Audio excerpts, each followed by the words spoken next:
Hey guys, Vernier from the Hack Check podcast. I'm extremely excited to announce that we have partnered with Ligum Fight Gear. Ligum Fight Gear is the #1 premium brand for all of your fight gear and fight equipment. Everything from gis to rashies to this hoodie I'm wearing right now, gum guards, shin pads, even treadmills, you name it. Make sure you visit www.ligumfightgear.com. Link is in the description.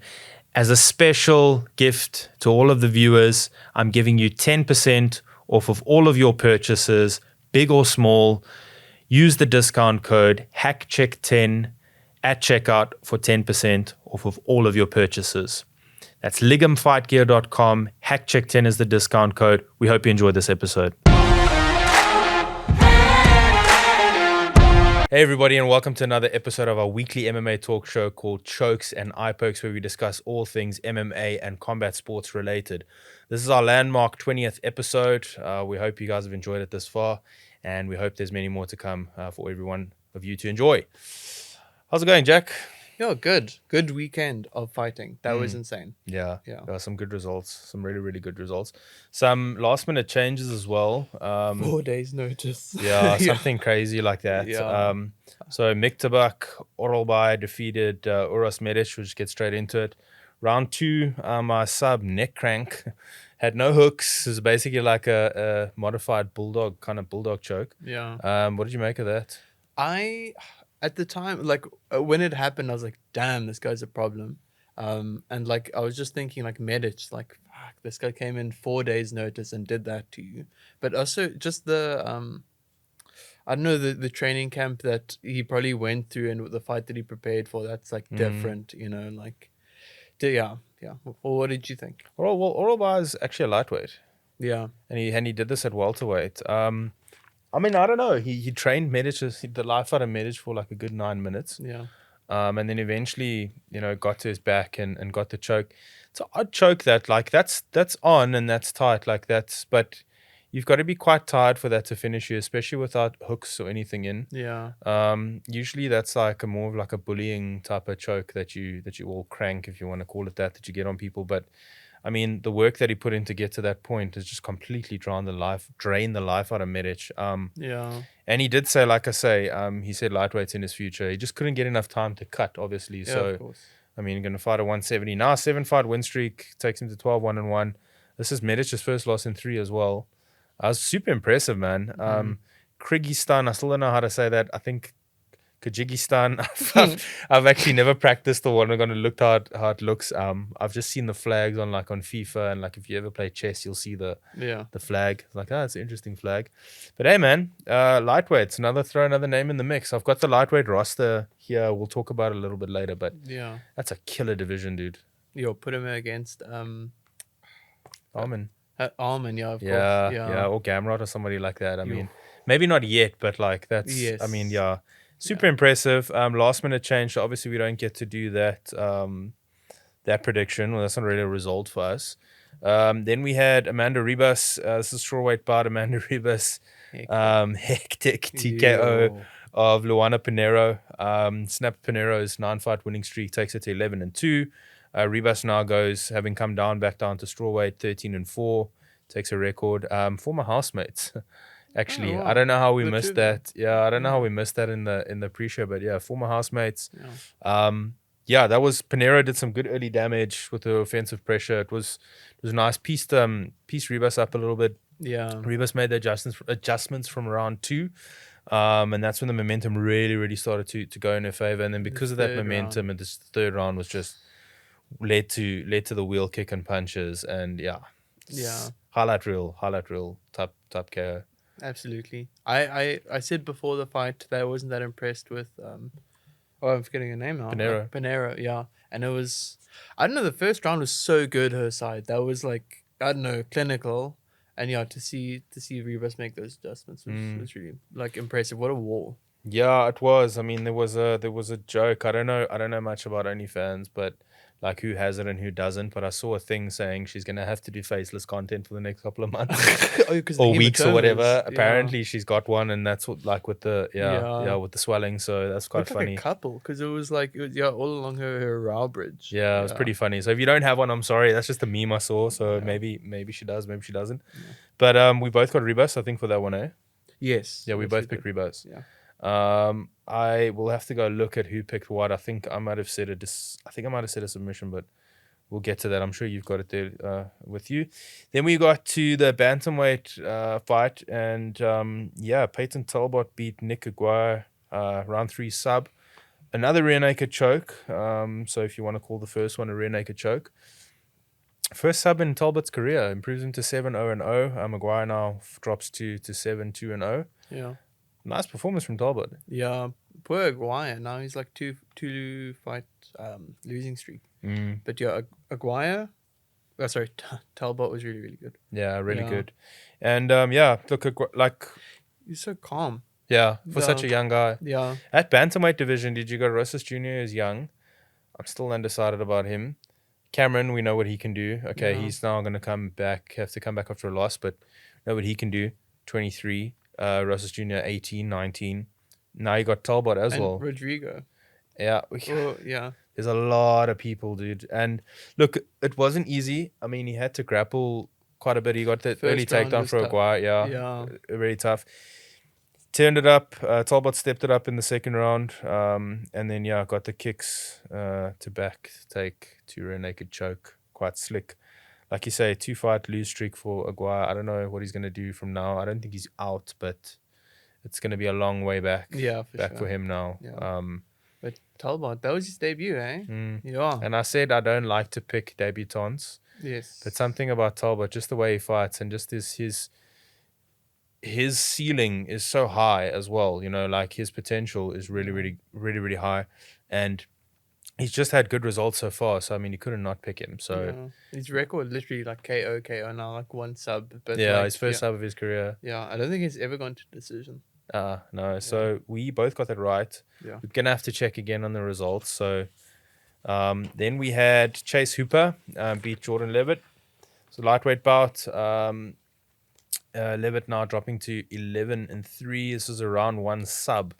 Quite a quick result. Yeah. There was a takedown though from Levitt first, and then there was a scramble. And then he looked to take over, but then Hooper got the sweep from the bottom.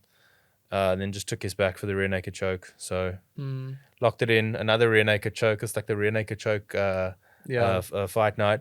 This is the first, actually, strangely enough, it was the first time ever that Hooper's had a 2-fight win streak in his whole career. Now goes to 3-1 in his last 4. So great results for Hooper. I think we both got that. Did we? No, I had Jordan Levitt. Oh, you had Levitt. Yeah. Okay. Hey, unlucky. What did you say? Levitt was going to be a decision, I think. I think so because I remember I knew we had something different. Yeah. And now obviously in hindsight, you saying Levitt, I can remember that. But okay, so that's the one that we had different. Okay, yeah, you had Levitt, yeah. And Chase Hooper, I'm a big fan of him. That was a really cool performance. Like he saw his opportunity. I don't know why Levitt tried to grapple. Like I don't understand. But yeah, really good because Levitt's a striker. Yeah, I don't know.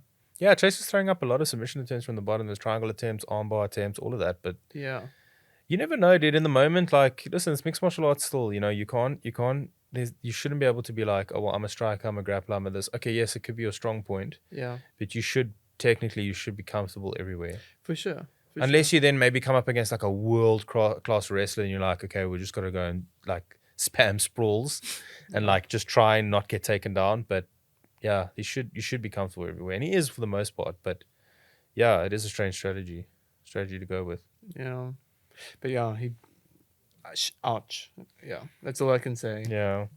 And then Michael Morales. I think we both called this one. Yeah. I don't think we called a decision though, but doesn't really matter that much. Michael Morales beat Jake Matthews. So Michael Morales improves to 16-0, 4-0 UFC. Yeah. Jake Matthews drops to 19-7. I might have actually called a decision for this one because I remember because of Jake Matthews' toughness.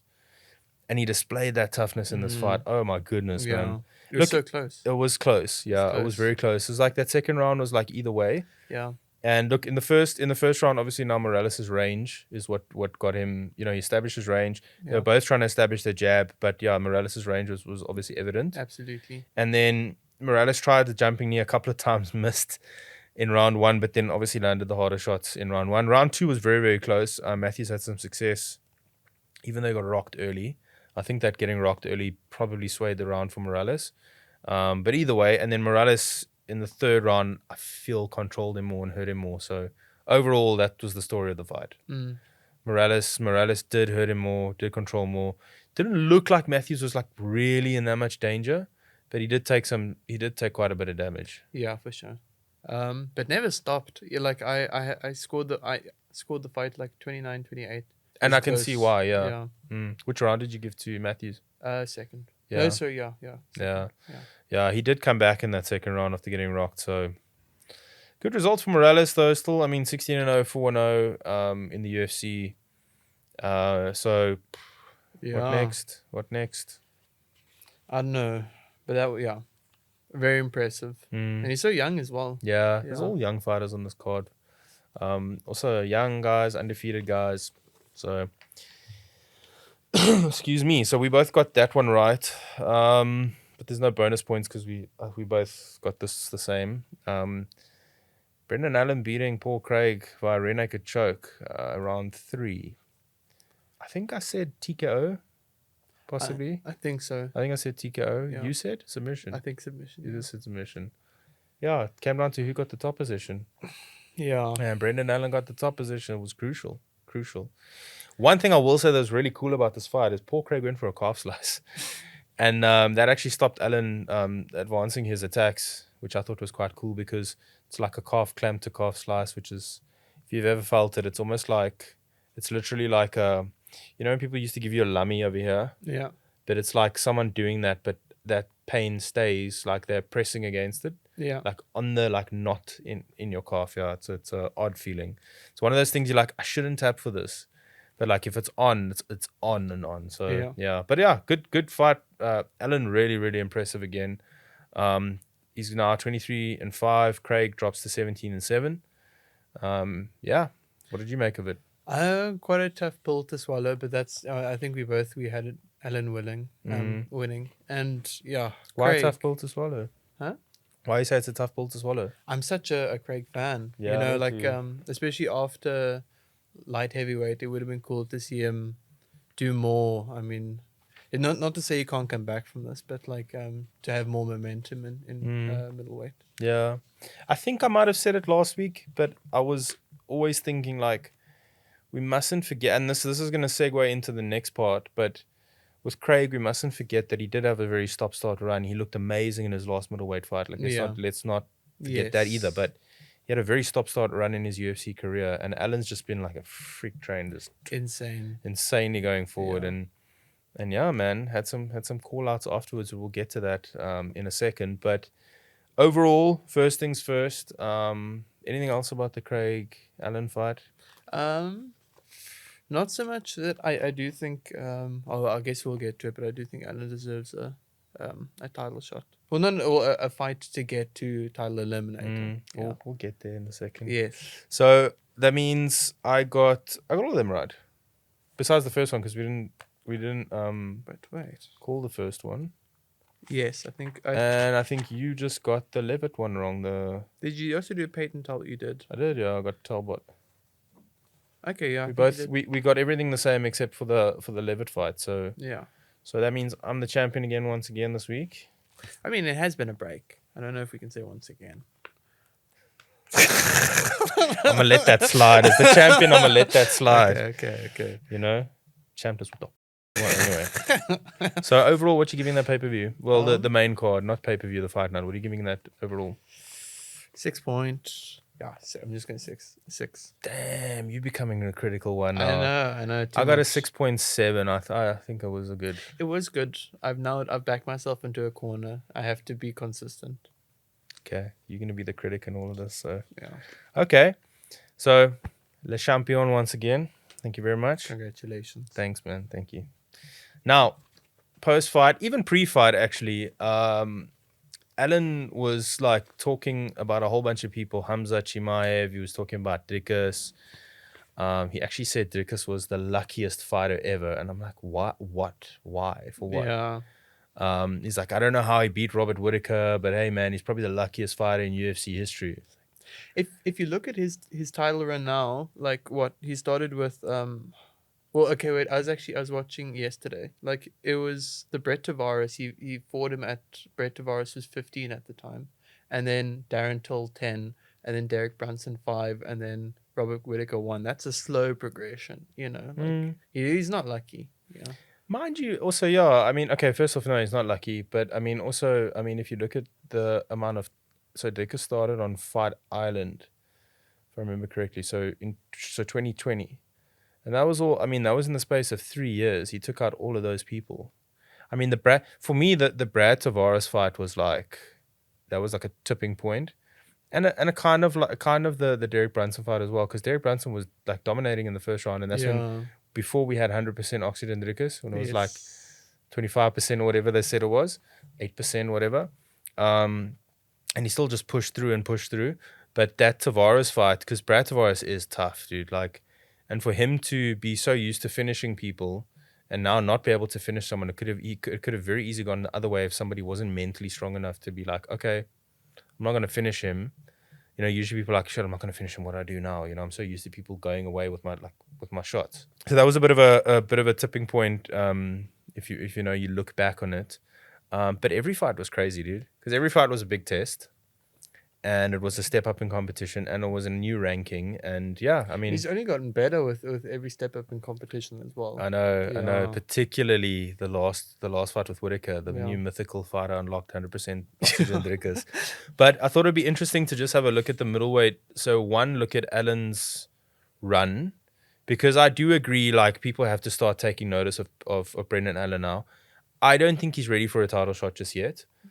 Because look, if it was any other division or division that wasn't that stacked, maybe. Yeah. You know, the winner of Strickland and Dricus. But if you look at this division, dude, okay, you got Strickland champion, Dricus fighting him next. Israel Adesanya, I don't believe is retired. So Israel Adesanya is still there. He's going to want to fight for a title next. You got Robert Whittaker saying that he wants to fight Khamzat or Paulo. I don't think Paulo Costa, but he might want to fight Khamzat. Yeah. So there's that. You've got Paulo Costa, who then wants to fight Khamzat as well. Okay. You've then got Jared Cannonier, but he's injured. So let's take him out the mix. Marvin Vettori at number 5. Still number 5. I'd say put Vettori against Craig. Okay. Or Allen. Sorry, Alan, not Craig. I'm sorry. Because Craig actually said he wants to fight Khamzat. He wants to fight a ranked dude, but that's not happening. Calvin Gastelum is still ranked, but anyway. Yeah. Even though... Like, I would not. I don't think Allen deserves a title shot, because then what's the point of rankings? If 10 beats like what was it like 13 and 14 this one, like, cool, you did well, but like enough to verse the champion. Look, I think he might go to 8th if I'm just looking at these rankings. I think actually, see, Vettori hasn't fought forever. Cannonier's kind of out. Paulo Costa hasn't fought for a while. Yeah. Dolitze is there, so Dolitze will stay. Khamzat's there. He can't go any higher because he hasn't fought. Then Jack Hermanson is still there, but then you got Brendan Allen after that. So I think he's probably going to go to like 7th, 8th. Yeah. And maybe Vettori will drop down. But then Vettori is probably going to have a fight scheduled soon. So it's interesting, you know. I think Paulo Costa, Khamzat should be made. I think they should run it back. Yeah. I don't know. When last, like... Costa, I just wouldn't want to fight that dude, because like what? How many times did he pull out against Robert Whittaker? Well, he's pulled out I think 4 times in the last. He's had 4 pullouts in 3 fights or something in his last 7, and he almost pulled out of the Vettori fight because remember the whole weight thing and not wanting to cut the weight and stuff. So yeah, it's interesting. I think, you know, who you give Allen. You know, the names that jump out is Whittaker, but I think Whittaker's still the boogeyman. Let's say you make Whittaker Khamzat. Your only realistic fight for Brendan Allen is Paulo Costa, which we said is a little bit flaky, or Marvin Vettori. So I think if you're Allen, you take any fight, like you obviously take a Khamzat fight. Rankings. You take Khamzat fight. Yeah. or you take the Vettori fight or the Whittaker fight. I think you take either of those fights. The Paulo Costa fight you take, but it might not happen because we know of Paulo Costa. Yeah. So My dream fight, I think for both Paul Craig and Allen, I would like to see Allen versus Cannonier. Obviously if Cannonier weren't injured, but that would be a really cool matchup to see. That and Paul Craig, just as a note, I think now's the time for Bo Nickel. Like Craig and Bo Nickel, they've had enough discourse. I think that would be a cool one to see. I don't particularly think if Craig goes out of the top 15, Mm. that would be good.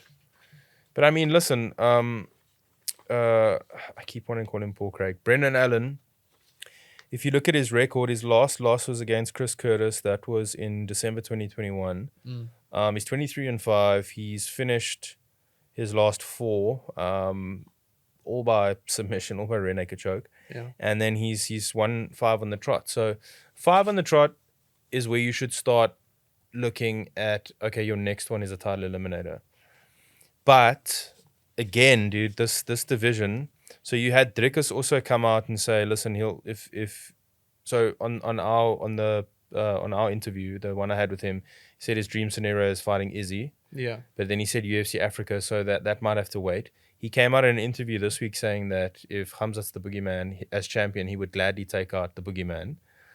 So that leaves that door open, so you might not be able to make a fight there. You never know what happens in their fight. Strickland might come and get a rematch. I doubt it, though, because I foresee Dricus putting him away inside 2. Yeah. And viciously. Yeah, quite convincingly. Quite convincingly. I think Strickland then drops down. So with Allen, maybe they wait and have him fight Strickland. But again, it just screams Vettori. Vettori hasn't had a fight for a long time. He needs another fight to get himself back. I think it just screams Vettori. And Vettori likes to grapple, so it would be the perfect kind of counter style maybe to Allen. Yeah. Who wins? I don't know. Depends what version of Vettori you get. Do you get the one that's going to take the most damage in middleweight history, or do you get the one that's boring but like wins? Yeah. But wins. Yeah. Yeah, I don't know. That middleweight picture is also so crazy, especially with Leon now wanting to move up. Oh, dude. That's also like, It's not crazy for me, though, because champs need to... I think, okay, so first off, Leon Edwards is supposedly quite tall and supposedly walks around close to 200 pounds or whatever it is, supposedly. But there's a reason why there's weight classes. Khamzat Chimaev was supposed to be this gigantic welterweight, and when he goes to middleweight, he's not that much bigger than Kamaru Usman. Now, Kamaru Usman and Leon Edwards, Kamaru Usman kind of has quite a bit more muscle than Edwards. Okay, size-wise, they're similar, like with their limbs and everything. Leon is a little bit taller, but like probably can't hold like the same. Well, the weight is as good as Kamaru. Now, picture somebody like Dricus who realistically could probably fight at light heavyweight as well.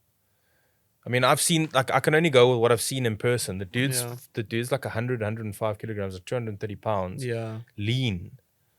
And now you cut to 85. So now you want to come up from 170. And this is what Dricus also said. He's like, you've obviously never seen me in person, little man. Like, that was his quote.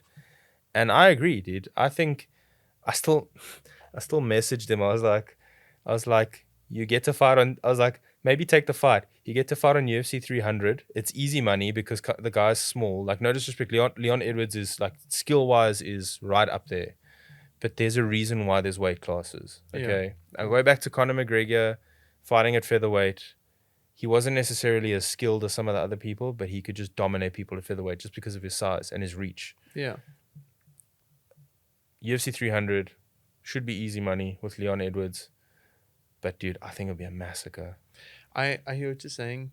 I actually saw a YouTube comment this afternoon that was talking about you shouldn't be able to get a direct title opportunity unless you've basically cleaned out your division or had like 3 title defenses at least. That's what I wanted to say as well. I think, and there's another bit to this, but I agree with you because people were saying now It was a division. It was on that exact point where Leon Edwards made that quote on Sky Sports where people said they're starting to miss Kamaru Usman's his title reign. and they're starting to really appreciate Kamaru Usman's title right now because and even Izzy, because they wanted to clean out a division before they went up. Okay, Izzy didn't really clean out. He cleaned out enough, and then he went up and fought Jan Blachowicz and realized, I'm too small for light heavyweight. Yeah. Another example of size mattering. And yeah, I agree with you 100%. I mean, when people used to do it back in the... There's a thing. I think Conor McGregor again changed the game, and maybe not for the right. You know, it's fun to see people try to go do, be double champs. But that set a precedent now. It's just kind of like, well, champ versus champ. It's lost its special sense of like, this feels special because it doesn't happen that often. Like if you do something too much, it just becomes another thing. Oh, well, someone's challenging for the title. They want to just... Yeah. Because even Islam Makhachev's come out now and he's like, if I don't get to fight at Colby. 170 and I want to fight Colby, so I'm assuming he thinks Colby's going to win the title. Essentially, he's keep talking about going up to 170 and fighting for a title. Yeah. The dude hasn't even defended. And I've also got, let's just look at his record quickly. That's another record. That's another division. That's held up all the time. Well, that's another division of killers. Yeah. There's more than enough people for him to still fight, right? Absolutely. So if you look at, so maybe we make this like a people trying to go up weight classes segment because there's so much to this. Okay, so you look at the lightweight rankings. You got Makhachev, Charles. That fight should have happened and should still happen. So you got Charles Oliveira. Justin Gaethje's like 35, dude. Yeah, and it's shame. Give him the shot. If he's not going to fight for the title now, he's probably never going to fight for the title. Yeah. Dustin. Okay, but Dustin wants to fight Conor. UFC 300. Also lost to Gaethje. He lost to Gaethje. Okay, you got Benil. He still come back. Chandler, maybe not there. Gamrot, for sure. Should be given a shot in the future. Fiziev, Arman Sarukian, and then you get to the others like Hooker. Give them a title shot. You get to Hooker. No, my favorite fighter. And I'm joking. I like Dan Hooker. I'm joking. Yeah. Dan Hooker, Rafael dos Anjos, they're not in the picture. Jalen Turner, no. Benoit Saint Denis, coming up, gonna be a real contender soon. Bobby Green, no. Renato Moicano, no. Drew Dober, no. So they might make Saint Denis and Dober, but like you've got Gamrot, you got. I hope not, because those are two up and comers. I know. Yeah. Well, Dober's a bit older, but yeah, I get what you're saying. So Makhachev claims to have cleaned out the entire division. Okay, so of the top 15, he beat Drew Dober in 2021. He beat Dan Hooker. He beat Bobby Green. He beat Charles Oliveira. He beat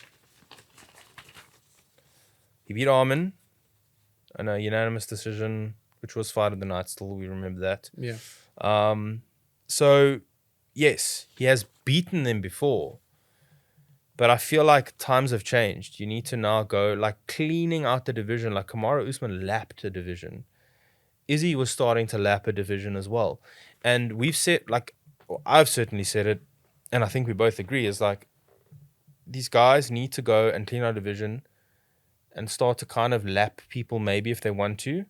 But once you start like thinking of like, okay, I'm fighting everybody twice, I'm giving people a second chance, and giving people a third chance, then it's time to maybe move up. Yeah. Because then it's like, how many times can you lose to somebody and you don't make adjustments every single time? Yeah. And the winner just stays doing the same thing because he's beaten you twice. Yeah, for sure. So you run that risk. So Makhachev wants to move up. Leon wants to move up. So is Makhachev saying, well, Leon's going to move up, so now Colby's going to be champ? We don't know. But I do agree, like, people need to clean out a division before they look to go up. I think just it stalls the division so much. And it's weird that it's the two champions that, like, fight so rarely, and that being Leon and Makhachev. Like, those divisions have been so slow. Like, this year in particular, it's crazy. And Islam's going to be away for a while, and Islam only fights in Abu Dhabi. Yeah. Pretty much. Russian passport, so what's he going to do? Yeah. You know? I don't know. I mean, listen, if those fights happen, so we obviously, Leon Edwards is talking a lot about going up to 185. He still has to beat Colby Covington in 2 weeks. Yeah. That's not a given. It's not. I do think he'll win though.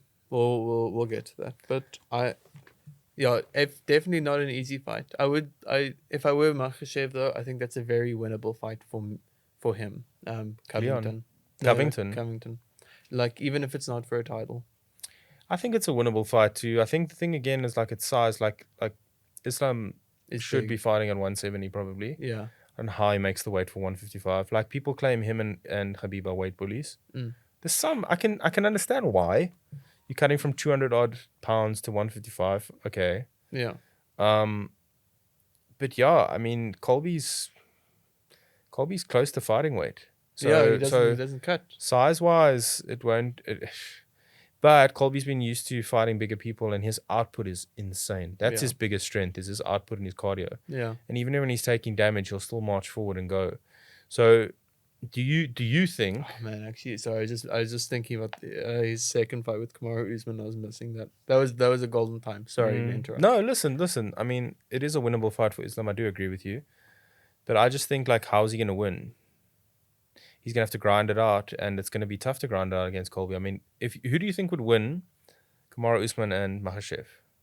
Like when Usman was champion versus Islam. I would have gone for Usman, honestly. I think Usman would make it look easy. Yeah. Okay, now fight maths doesn't always equate, but Colby was doing well against Usman, even in the first fight. Like it wasn't as, I mean, he broke his jaw and then lost, but it wasn't a one-sided win for Kamaru. Yeah.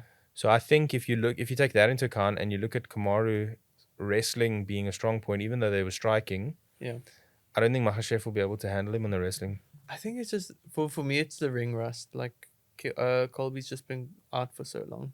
What are you talking about, ring rust, bro? These guys are active, man. To them, this is normal. Yeah. You know, to Makhachev and to Colby and to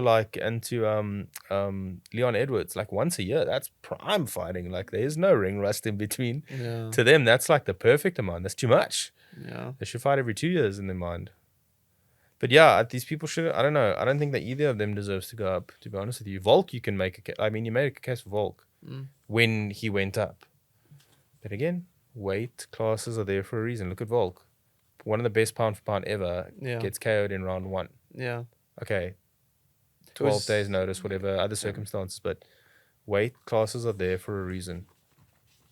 So Leon Edwards, don't see Dricus in person first, and then maybe reconsider your decision because also Dricus has perfected his weight cut. I was looking at the fights again yesterday. It was like he's gotten bigger, like a lot bigger. Yeah. But I just picture what he used to look like in EFC days with the man bun. Yeah. Fighting at 170, and even in Poland. Yeah. And then compare it to now, it's like stupid. Huge. And he's going to continue to get bigger and then continue probably struggle to make 85, probably clean out like all the top contenders, next couple of fights, and then probably also go up at 205. Yeah. I think. Yeah. I think I hold it really well, the 205. It might just be a range thing which might be difficult because even Izzy was like quite a bit taller when they were in the ring. He looks like a fighter from 205. Like if you look at him, he looks like big enough to be not a Johnny Walker, because Johnny Walker holds the size well. But if you just, I don't know, he's just so big, you know. Look, the thing is going to be range. I think that's always the thing. Yeah. I've had a similar conversation about a lot of fighters that are like, if you go from say 125 weight class to 135, or actually even 135 to 145. Yeah. A lot of times it's just range, and even 145 to 155, the people that do the transition well were quite skinny at 45. And then when they're at 55, they can fill out a little bit more, but they have the range. Yeah. You know, even when Conor was going to fight Rafael dos Anjos, they were like, Conor, being the smaller man from the smaller weight class, he's like, I have the longer reach, I'm taller. Who's the bigger man here? Yeah. Which is true. I mean, it's always a range thing when you go, a lot of times when you go up. But I think when you go from 85 to 205, a lot of the times it is just pure actual muscle. But you got to look at who the champions are. So if you look at like Jamal Hill, you look at like people like Yuri. Alex was quite tall. I mean, Alex was pretty tall, rangy. Yeah, for sure. So I do think Dricus can beat Alex at 205 though. But the question is going to be who's going to be champion by the time he wants to make that move up. It's Jamal Hill, Ankalaev still around. Mind you, Ankalaev, Johnny Walker got called now. And I'm telling you, this is the redemption arc starting for Walker Johnny. He's going to pull an Aljamain Sterling, dodgy knee in the first fight, end up making Oh. adjustments and winning the second fight against Ankalaev, I hope getting not. a title shot, being the champion, whether it's 1 or 2 fights. Aljamain Sterling 2.0, what should happen? I hope not. I hear what you're saying, and I don't know. I don't know. There's just something about Johnny Walker. Something just gives me that feeling, dude. Yeah. Something just gives me that feeling that's going to happen. I don't know. That and TRT Vitor coming and being a triple champ again, so. Yeah. Do you think? Of course not, man. That dude's in WWE now, and like all like him and Rosemar Polharis. It's like this big Jack Brazilian dude who does jiu-jitsu now. He's the guy that would never leave. Like he'll get you in a heel hook, he'll tap, and the referee will say stop, and he won't stop. But yeah. But speaking of 3 weight classes, a couple of months back, Khamzat Chimaev said that he wants to be champion at 170, 185, and 205. And like 5 minutes ago, before we started this, maybe not 5, but like 5 minutes before we started the show, Yeah. he came out and tweeted, Dana, let me finish this guy, talking about Alex Pereira, saying he now wants a title shot at 205. Oh wow. He's ranked number 9. He's ranked number 8. Oh, hectic. Wait. He's ranked number 8, yeah, at 185. And I think he's ranked number 4 at 170. It's bold. I don't know. I'm again after that Kamaru Usman fight. There was just like quite lackluster. I know he broke his hand in the first like round, but like I don't know. I think he's Khamzat's smart. Like it's a gimmick. Okay. I think if he'd made that call, like when he made that call a few months ago, it's believable because you just see photos of this dude with like all these muscles on his back and whatever. And even someone was saying to me that they think, someone I know was saying that they're like, oh no, Khamzat's in the picture now at 85. That means Dricus is out. And I'm like, yeah, but you got to see Khamzat at 85 first. See how big he is. See if his game translates. See if his strength translates. See if anything translates. Because it's all fine and well you do it at 170 being a weight bully. But then you do it at 85, can you? And he couldn't. I mean, it didn't translate as well as at 170. Mind you, got the job done. I mean, like Kamaru Usman, probably one of the greatest welterweights of all time, but he's still a welterweight. Yeah.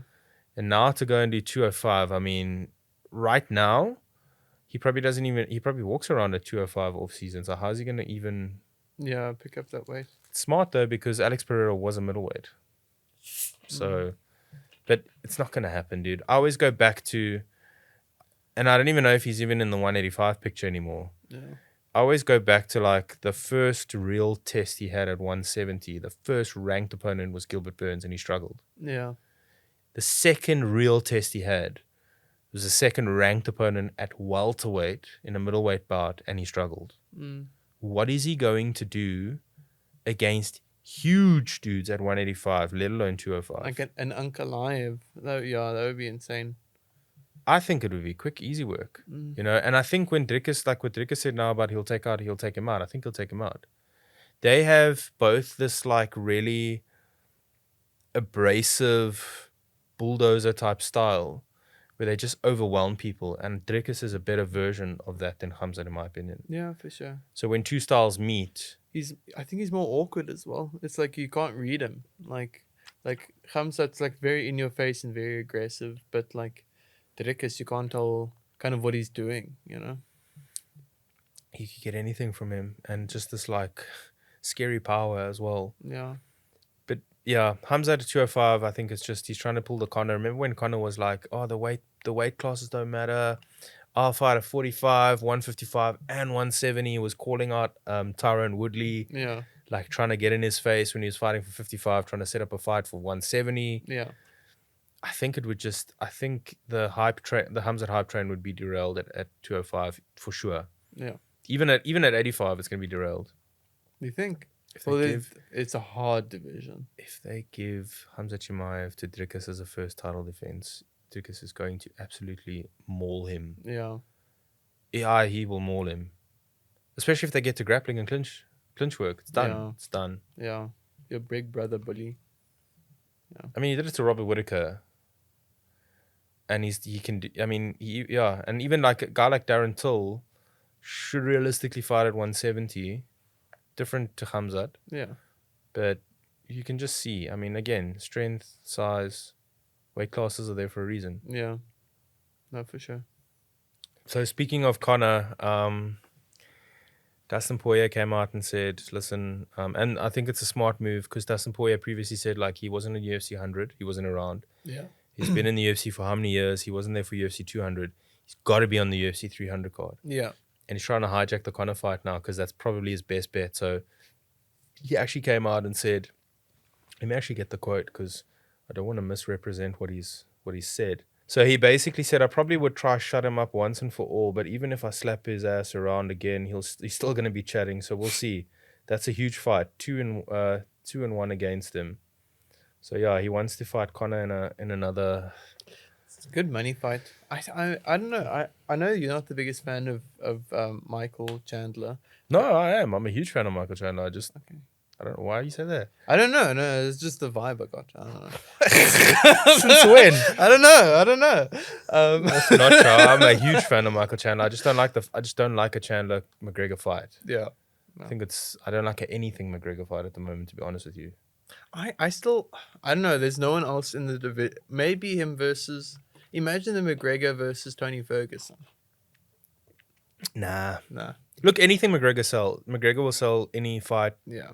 Like people will watch it. There's the casual aspect to it. I just think like you don't. Again, it's a lose fight for the UFC because if Ferguson wins that, people are like, oh shit, Conor McGregor's lost 3 in a row. He's lost to this dude who's lost 7, assuming he loses to Paddy, which please no. But then if McGregor wins, it's like beat Tony Ferguson, like whatever, you know. Yeah. And I think Tony Ferguson's last fight is going to be Paddy, win, lose or draw. But anyway, sorry, I cut you off. What you were saying? You like that fight? I like that fight. I think that like it's the most. It has the most stakes involved that I think makes sense for Conor McGregor because it's not a title eliminator. It's not a like number 1 contender or anything. It's just it's a money fight with a big name. You know. Is Conor McGregor in a fight at 55 though? That's the thing. Like, yeah, he was joking about 85 with Chandler. Like Chandler's big, so Chandler would be decent at 85. Yeah. Dustin might be. I mean, Dustin walks around bigger than 85. Yeah.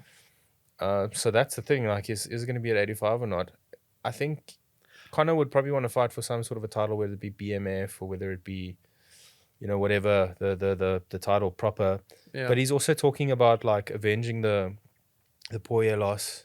He was talking about an Nate Diaz trilogy. Yeah. Like he's talking about all these fights, and I'm like, but isn't Conor like 33, 34?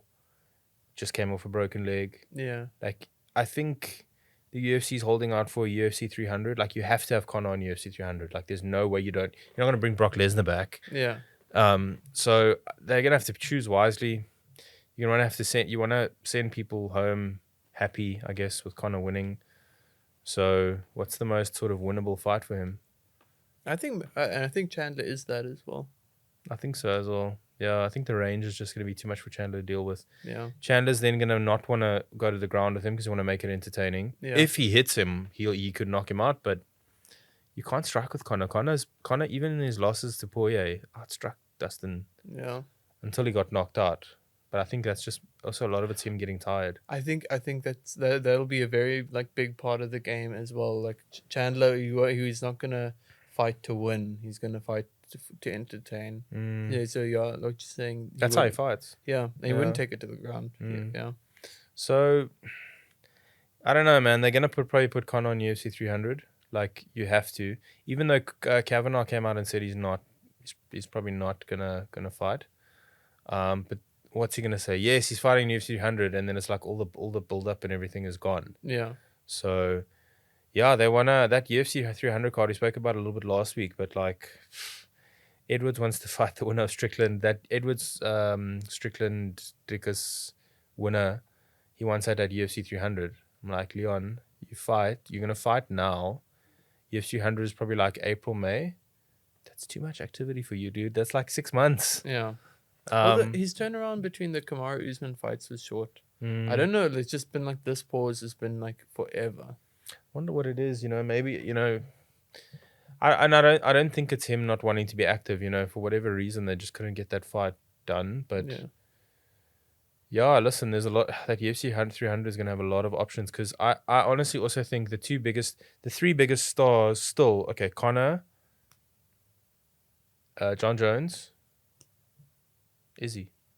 Those are the three, statistically, those are the three biggest stars. Yeah. So Volk.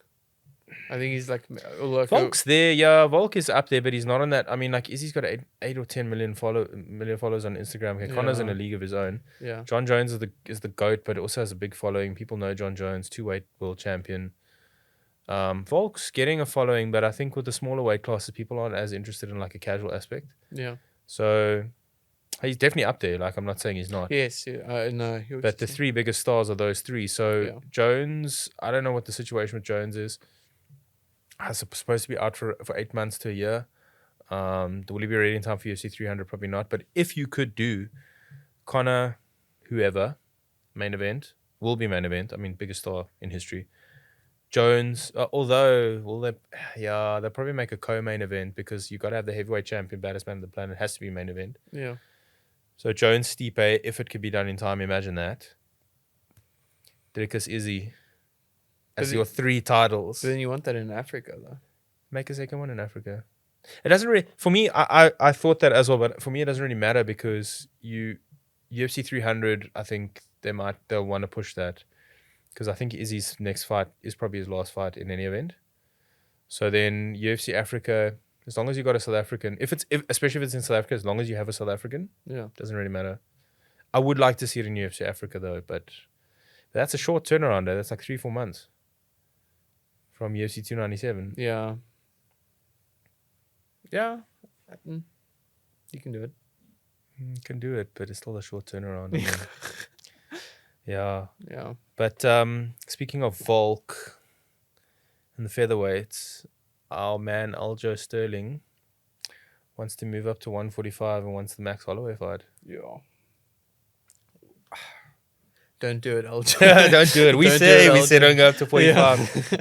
But I don't know why you'd want that fight. Maybe just for the name, but that's a hard fight.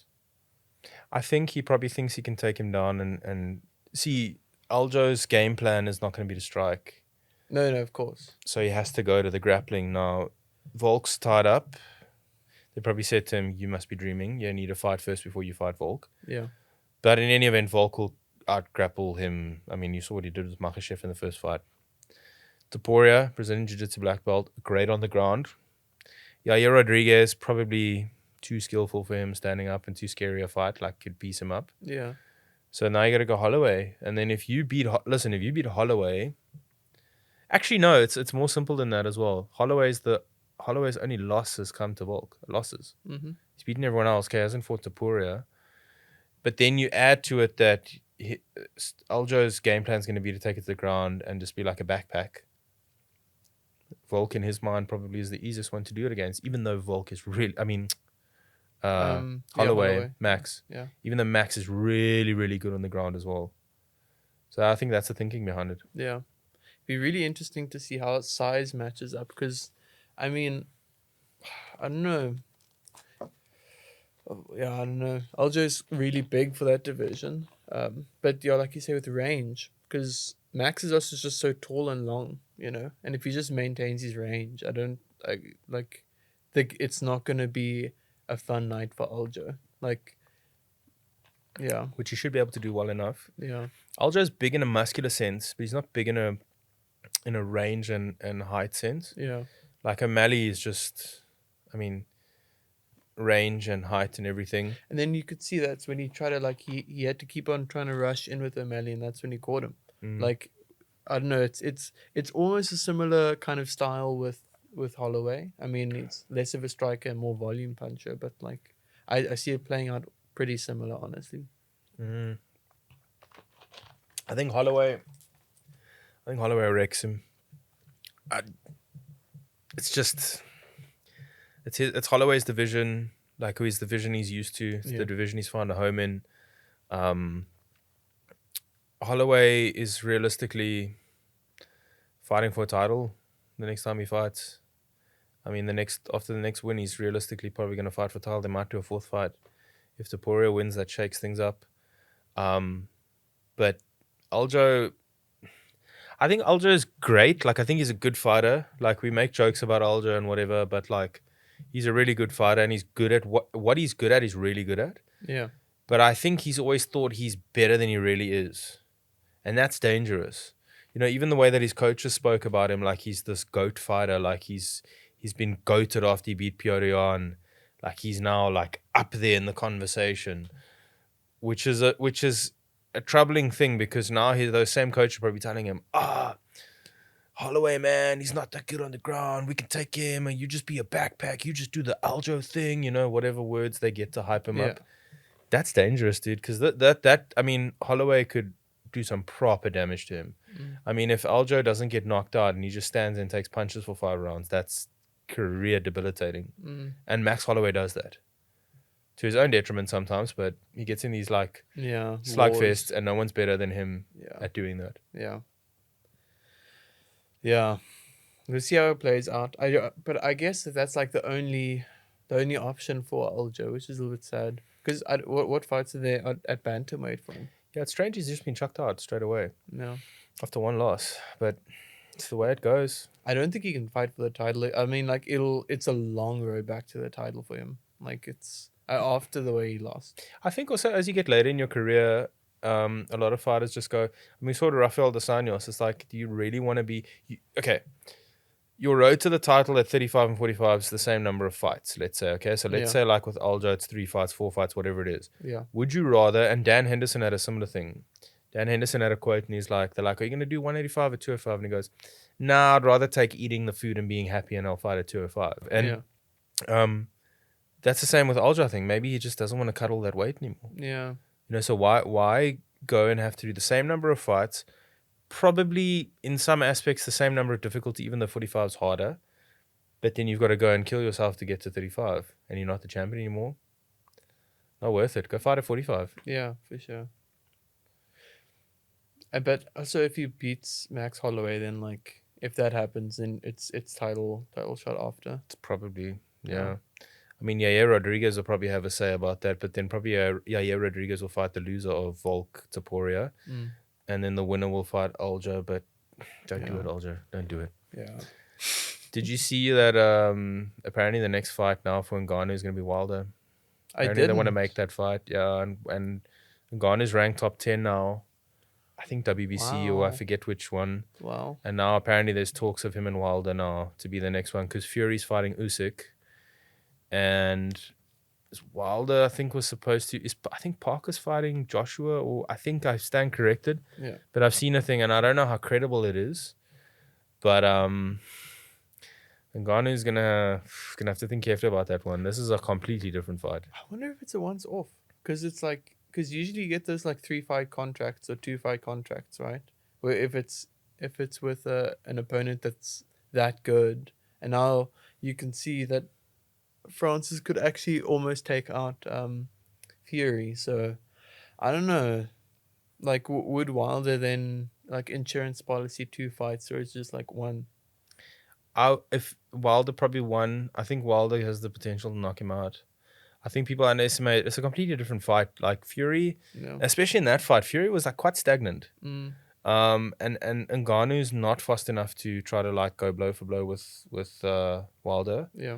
Wilder again is one of the scariest power punchers in history. Yeah, the bronze bomber. Yeah, for sure. Yeah, like that guy's highlight reel is insane. He's only not finished one.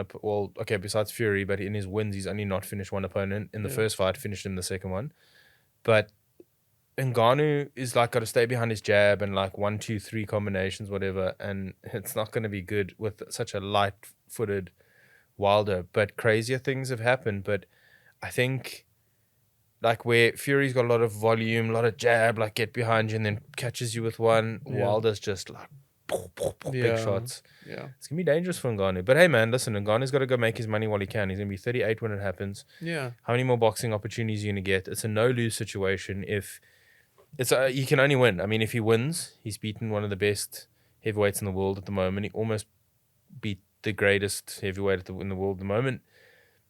If he loses, he's not a boxer. Yeah, no, that makes sense. He's actually supposed to lose. Yeah. You know, and if he loses by points and has a close fight, people are like, "Oh, damn, dude. Okay, you and Joshua next. More money, more money, and more money, more money." And that's what his career is about now at the moment. Is get as much money as he can. Yeah, And proving that it was the better financial decision, even though the economics don't make sense. Doesn't matter for him. He still gets his money. Yes, yeah. So I don't know. I just don't think it's a good fight. He shouldn't take the fight. There's real potential of him getting knocked out.